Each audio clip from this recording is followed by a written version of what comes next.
Pois bem, pessoal, a primeira coisa que eu tenho que dizer a respeito desse episódio é uma certa sensação, uma lembrança que me veio justamente por causa da estrutura narrativa dele. Coisa da antigamente, sabe? Lá nos anos 1990 ou então no comecinho do século XXI, anos 2000, as séries, quando já estavam naquela coisa de querer agradar bastante a audiência, né, com várias temporadas já nas costas, eles começavam a inventar moda. E algumas dessas modas literalmente viravam manias que toda série concorrente às vezes também queria fazer. Eu me refiro àquela coisa tipo, eles cismavam, né? Não, tal episódio aqui, um mês, vai ser um musical. Vamos contar tudo diferente, de uma maneira diferenciada, com várias músicas, coreografias também. E claro, isso dava uma certa expectativa nos espectadores, né? Todo mundo queria ver esse tipo específico de episódio. E também, em um certo momento, também fizeram aquela coisa de fazer o episódio ao vivo, o que era mais complicado ainda, porque se algo desse errado, aí ficava até feio. Eu nunca soube de algum episódio desses ao vivo que foi exatamente um certo desastre, porque meio que saiu alguma coisa errada, né? Câmera fora de lugar, o ator errando falas. Nunca fiquei sabendo de algo parecido, mas deve ter acontecido um errinho ou outro, claro, impossível não acontecer nesses ao vivos. Principalmente porque às vezes eles tinham que fazer duas vezes na mesma noite, né? Porque por causa da transmissão lá nos Estados Unidos, né? Pelas costas oeste e leste de um país super grande, né? Eles precisavam reprisar e eles não passavam o videotape da primeira hora ao vivo, não. Eles faziam de novo, o que era mais complicado ainda. Com certeza um ficava melhor do que o outro, né? Mas enfim. O que vale dessas situações onde eles inventavam essas modas de fazer musical ou fazer ao vivo é justamente porque, no fundo, nessa de agradar o espectador, os fãs principalmente, porque é só a série que já tinha sucesso que fazia isso, óbvio, né? Na verdade, eles criavam um problema de fazer provocar a descrença no espectador, né? Porque, cara, se eu acompanho uma série tipo policial ou então médica, com temas sérios e de repente vira tudo um musical, no ao vivo até que não, né? Porque ainda se mantinha certas estruturas tradicionais dessas séries, mas no musical especificamente tirava você da realidade, ou seja, tirava você da história. Aquilo que você está acompanhando você percebe, peraí, eu não estou acompanhando, ou quer dizer, eu não estou inserido dentro dessa história policial ou médica, por exemplo. Eu estou aqui sentado no sofá da minha casa olhando para uma TV. É o choque da realidade. E basicamente foi o que fez aqui esse episódio aqui, o sétimo de Only Murders in the Building, tirar você da realidade. Se bem que eu já tinha comentado, né, desde o primeiro episódio, e isso seria uma constante, né, que sempre o episódio ia apresentar alguma coisa que justamente fazia isso, tirava a gente da realidade, colocava na nossa cara que você está assistindo uma ficção, você saia de dentro da história, porque você está, como eu disse, sentado no sofá da sua sala assistindo a TV ligada. Basicamente foi isso, né? Mas por que eles não fizeram um musical? Bom, na verdade já tinham feito, né? Porque num dos episódios, nessa piração fantasiosa, o Oliver tinha justamente imaginado uma sequência musical dos suspeitos, dos vizinhos, né? Quem poderia ser o culpado pelo assassinato de Tim? Pois é, ele já tinha feito isso. Em outros episódios, né? Desses 6 anteriores, acho que só 2 teve totalmente o episódio focado na realidade. Não tinha nada que tirava a gente do contato da realidade. Ou seja, a gente estava dentro da história o tempo todo. E olha que até em comédia isso é difícil. Aliás, aqui mesmo, nesse episódio, que eles usam o truque de fazer um filme silencioso, eles tiram a gente da realidade também, daquele contexto. Se a gente já não saiu, opa, peraí, isso aqui vai ser só silencioso o tempo todo, eles ainda fazem outra coisa para meio que tirar a gente e botar a gente no sofá mesmo, tirar do contexto da história e colocar a gente no sofá. Que foi aquele momento onde literalmente, né, o Theo olha para a câmera, para a gente, né, e diz, né, nessa cidade só tem tagarela. O que foi bem bacana também, uma das melhores piadas, inclusive aqui desse episódio. Mas exatamente isso, eles fizeram um episódio completamente mudo, não totalmente sem banda sonora, mas fazendo de tudo para a gente não ouvir as falas, ou seja, para a gente ficar dentro do mundo de Theo. sensacional a ideia que eles tiveram. Confesso para vocês que eu nunca ouvi falar de alguma série que tenha feito isso, um episódio mudo. Musical tem vários, ao vivo mais alguns, mas mudo nunca vi. Pode não ser a primeira experiência televisiva nesse sentido, mas se for, sensacional. Se não for também não tem problema, porque aqui está forrado de acertos todo o desenvolvimento desse episódio. Mas enfim, né, vamos falar então da história, que é o que vale também. Bom, temos a continuidade daquela ideia então dos três amadores detetives que agora fixaram que o provável suspeito agora é o Ted. Mas como ele poderia ter assassinado o Tim? Bom, naquele esquema então daquelas dicas lá do primo da Mabel, né? Que provavelmente então ele seja o joalheiro que talvez queria assassinar o Tim porque ele se sentia ameaçado, podia ser morto. Na verdade a gente acaba descobrindo então aqui nesse episódio que não é bem assim, ou pelo menos por enquanto não. Talvez no próximo episódio isso se esclareça mais. Mas o foco aqui foi exatamente a história verdadeira do que aconteceu com Zoe, porque que ela caiu lá de cima do prédio. É o que mostra aqui esse episódio, que claro, está envolvido o Ted e também o seu filho, o Theo, que já havia aparecido uma vez, acho que foi no segundo episódio, né? Acho que foi, né? E havia sido citado no primeiro, eu acho, por aí.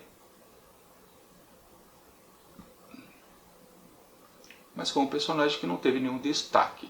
E aqui, claro, começa com ele, exatamente, também num tempo passado, quando ele ainda é criança, uma cena bastante interessante, totalmente focada na temática da série, que é a solidão e a família também. Nesse momento, então, de pai e filho, Ted tenta passar a emoção de ouvir uma música para o filho, né? E ele se sente dolorido, né? De saber que o Theo nunca vai ouvir, né? Nunca vai ter essa sensação emocional da musicalidade, né? De uma história sendo contada através de uma música. E é interessante, né? Como ele coloca lá o fone de ouvido nos ouvidos do Theo e fica dizendo como é a letra da música, né? E perguntando, você está ouvindo? Ele aumenta o som e nada, você está ouvindo? E nada. Bate um desespero no Ted, que é uma cena também bastante marcante, e ele acaba sendo agressivo, né? E depois pede perdão para o filho, bem bacana, mas também mostra a super proteção que ele faz para o garoto, mas também ao mesmo tempo, né, já criando aquela coisa que ele precisa sobreviver sozinho, ele precisa dar um jeito também, né, de passar por cima dessa sua dificuldade.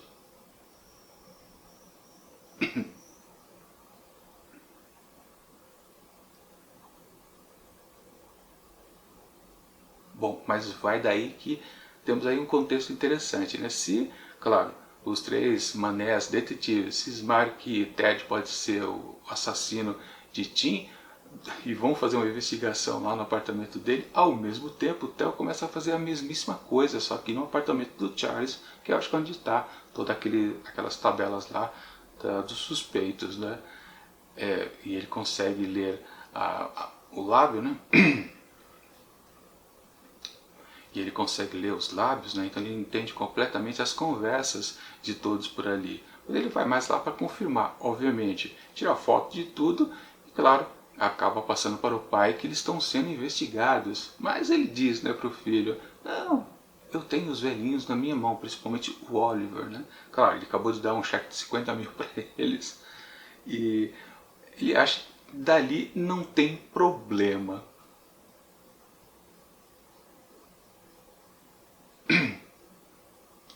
Mas de fato eles avançam então na investigação deles, que eles encontram lá aquela parede falsa na estante, aquela salinha secreta com várias urnas funerárias, aquelas onde se coloca cinzas das pessoas cremadas.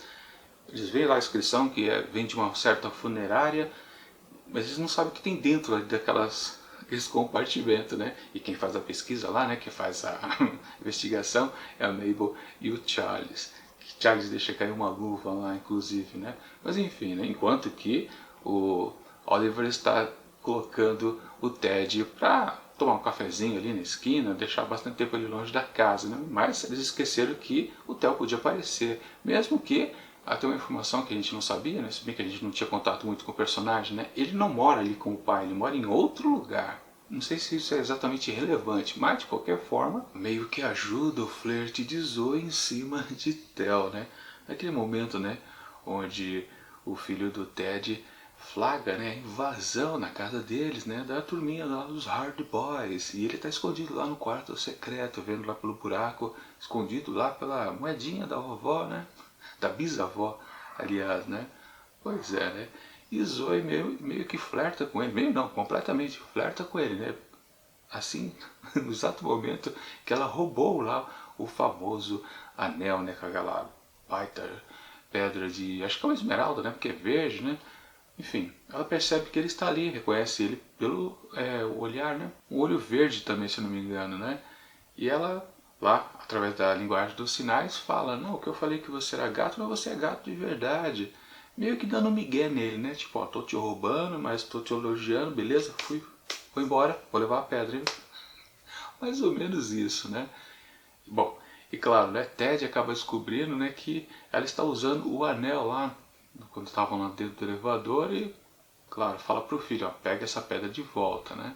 Enfim, e ele até consegue de maneira fácil, né? A gente podia imaginar que seria com violência, ou seja, ele jogaria ela lá de cima do telhado justamente para poder pegar a pedra de volta, mas não, ela é, devolve realmente a pedra, mas eles acabam discutindo, porque naquelas, bom, aí ele estava acreditando, acho que ela realmente estava afim dele, mas no fundo não, né? Porque ela chega a rir na cara dele, ou da cara dele, literalmente, né? Naquele contexto, né, que ela fala, né? Bom, geralmente os homens se valem de uma joia para convencer a menina, né? A ficar com ele, né? Mas aí é o contrário, né? O flerte dele é para devolver a joia, né? Uma coisa meio esquisita, né? Ela tá certa num certo ponto, né? Mas de qualquer forma, e eles começam a bater boca, aí sim vem o acidente e ela acaba caindo lá de cima. Ou seja, não foi um assassinato, mas naquelas, até você conseguir provar uma coisa dessa, você já foi enjaulado e vai passar vários anos na prisão. Claro que o pior de tudo é que Tim estava vendo exatamente essa cena. Aliás, a gente não sabe quanto que ele viu exatamente, porque ele podia muito bem estar vendo todo o começo da conversa, quando eles estavam ainda flertando um contra o outro, ou podia ter visto a parte que eles começaram a discutir, ou simplesmente, realmente, aquele momento do empurra para cá, empurra para lá, que ela acabou meio que se desequilibrando e caindo lá no buraco, né? Ou seja, não dá para saber exatamente o que ele viu, mas isso não importa, porque Ted acaba chantageando ele, né? Tipo, se você não livrar a barra do meu filho, talvez aconteça algo parecido com você. Ele acabou aceitando, né? Agora, porque depois de década ele está tentando talvez se vingar de ter ajudado no fundo, né, o próprio amigo ir para a prisão, em vez do outro ali, que era realmente o culpado, não dá para entender o que é uma espécie de vingança mesmo que ele está fazendo, e ele fica pegando as joias dele, não dá para entender direito o que diabo está acontecendo. Bom, em termos de joia, o que aconteceu? A gente também compreendeu exatamente qual é o esquema ali dos ladrões de túmulo, né? Ou seja, lá na funerária, e claro, Mabel e o Charles, aliás o Oliver, vai investigar, eles descobrem que eles furtam os corpos dos mortos, né? Que provavelmente eles vão ser cremados ali dentro da funerária, ou seja, todos eles vão para as cinzas, para aquelas urninhas, mas como não vai ter nada sobrando, ou seja, uma evidência de roubo, eles pegam, principalmente das mulheres, com certeza, né? Tinha lá uma mulher sendo velada, justamente quando Mabel e Oliver estavam por lá, ou seja, pegam os colares, anéis, brincos, por aí vai, né? Qualquer coisa de valor é embolsado, né? Claro, né? Clientes ricos. Mas também não explica o fim trágico do Tim, né? Por que ele acabou sendo morto? Por Ted mesmo? Pelo Theo? Não foi explicado também nesse episódio. Vai ficar para o próximo ou próximos. Agora, outra coisa bacana também que, claro, durante todo o decorrer deste episódio foi como é que eles vão se virar para não mostrar falas em nenhum momento. Claro, a gente de vez em quando parecia que eles estavam falando alguma coisa, mas a gente não ouvia exatamente. Mas os truques foram muito bons, principalmente, por exemplo, na cena de Charles com a Jan, né, que eles estão lá no segundo encontro e que resultou numa noite boa. Mas no primeiro momento, né, já se resolve porque o Charles coloca uma música para ser ouvida, então eles dançam, então não precisa falar. E depois eles estão jogando lá aquele joguinho de peças com letras e vão formando as palavras, e aí tem aquela sedução de um para com o outro, né? Cada vez um colocando uma palavra mais maliciosa. Também foi bastante interessante. Uma cena cômica no fundo, né? E claro, ele se deu bem por ali. Aliás, falando em cena cômica, outra bacana também foi aquela bem pastelão, né? Do Oliver caindo da cadeira lá na funerária, né? Justamente quando eles descobrem as tais urnas funerárias sendo levadas lá para uma porta que eles entram e acabam chegando lá no porão e testemunham exatamente o Theo roubando os pertences da falecida ali. E claro, são pegos também ali no Fraga, né? E qual é o destino deles? Bom gancho para o próximo episódio, né? Qual é... Bom, aquela coisa, ainda temos mais 3 episódios, estamos no 7º, ou seja, isso ainda vai render bastante. Bom, eles não correm grandes riscos porque são os protagonistas da série. Provavelmente vai ter alguma certa reviravolta por aqui, com certeza. A não ser que, claro, tudo descambe para uma coisa mais de ação, onde Charles e a Jan vai tentar salvar eles, quem sabe também o Oscar, que não estava participando de nada disso. Uma coisa bem aberta, não dá para saber exatamente o que vai acontecer por aqui. Assim, importante também, né, que depois eles acabam mandando mensagem, provavelmente a Mabel, né, para Charles, que a senha lá do celular do Tim é Theo. É uma possibilidade, que aliás foi confirmada, né? E daí vem a única palavra dita no episódio inteiro, palavra bem audível, né? Que é o conseguimos abrir exatamente, né, o celular do Tim. Muito bacana, ou seja, o episódio todo trabalha com o silêncio, meio que maquiando um pouco, na verdade, algumas falas, alguns exageros, cálculo, né? Porque, na verdade, uma característica da série é que todos os personagens não param de falar, né? Quem menos falava era exatamente a Mabel, por causa da sua personalidade, por causa do seu problema lá de depressão que a gente viu no episódio anterior. Mas aqui, ou seja, meio que ficou forçado em vários momentos eles estarem de boca fechada, né? Mas de qualquer forma é funcional. Tudo que aconteceu por aqui ficou numa parte bem criativa do roteiro. Ou seja, não tem nenhum absurdo que você fala, ah não, aí exagerou, né? Não. Tudo que tem por aqui é cabível, digamos assim. Portanto, para esse episódio aqui, pelo menos na minha opinião, né, não resta dúvida que ele foi muito bem feito e bem executado. E claro, de novo, pegando toda a temática básica da série, que é a solidão principalmente do silêncio. Ali, tudo pelo personagem do Theo. E curiosamente, né, não é um personagem principal, não é um bonzinho, é um vilão. É interessante, isso é raro, né? A gente acompanhar a perspectiva da pessoa má, do vilão. Outro ponto positivo também deste roteiro. Enfim, esse 7º episódio aqui da série, Only Murders in a Building, é sensacional. Não tenho o que reclamar dele. Portanto, para ele, eu atribuo, claro, a nota máxima. 5 asteriscos. Pois é. Agora, o que eles vão fazer com os 3 restantes? Tem um belo gancho para ser resolvido, mas será que vai superar esse episódio aqui? Acho que é difícil, mas, claro, vou ficar na torcida, porque... Bom, e também temos a confirmação que vai ter uma segunda temporada, então, com certeza, o que eles vão fazer para superar isso daqui? Se não for nessa temporada, com certeza na próxima, eles vão tentar fazer algo nessa mesma partida, com certeza. Não que seja um episódio mudo também de novo, mas uma outra coisa diferente. Enfim, temos que ficar esperando. É isso.